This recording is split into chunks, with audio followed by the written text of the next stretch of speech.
Husqvarna ambitionne de révolutionner les travaux forestiers avec sa nouvelle tronçonneuse, la 564 XP, de 62 cm3.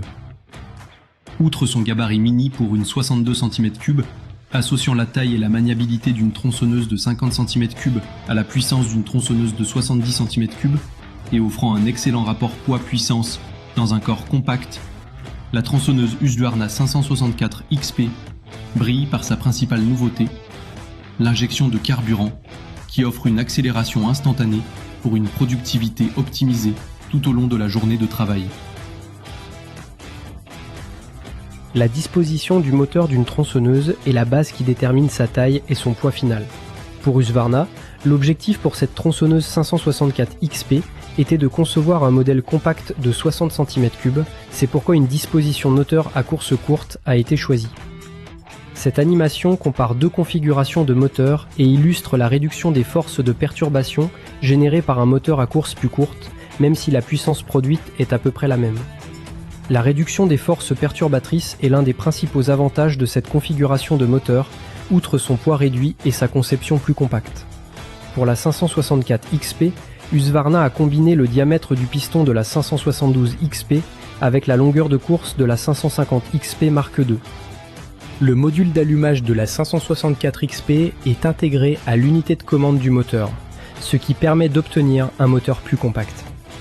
Nous obtenons ainsi un flux d'air ininterrompu autour du volant moteur, ce qui améliore ses capacités de refroidissement. Ça minimise également l'usure des câbles, augmentant ainsi la fiabilité du système d'allumage.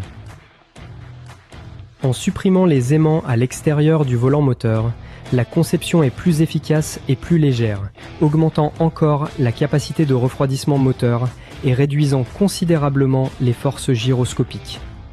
Pour cette tronçonneuse 564 XP, Husqvarna a choisi une technologie d'injection de carburant à basse pression comme système d'alimentation en carburant en raison de tous les avantages qu'elle apporte en termes de puissance, de poids et de taille. Le générateur alimente le CU, l'unité de contrôle moteur. Le capteur du carter envoie des paramètres à l'ECU, tels que la pression du carter, la température du carter et l'angle du vilebrequin. Appuyer sur la poire d'amorçage permet une modification de la pression du carter qui fournit un flux de carburant à basse pression à l'injecteur. Le logiciel de l'ECU contrôle le moment où le carburant doit être injecté et quand la bougie doit être allumée. Le carburant est injecté dans l'admission d'air et de carburant située devant le papillon des gaz. La procédure de démarrage a été simplifiée sur la 564 XP, qu'il s'agisse d'un démarrage à froid ou à chaud. Pour un démarrage à froid, appuyez 6 fois sur la poire d'amorçage pour vous assurer que le carburant atteigne bien l'injecteur.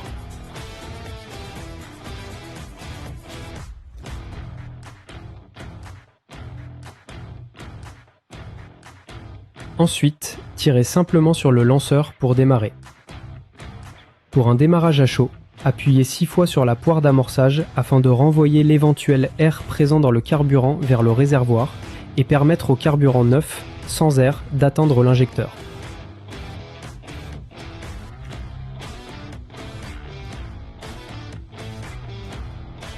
Ensuite, tirez simplement sur le lanceur pour démarrer la tronçonneuse.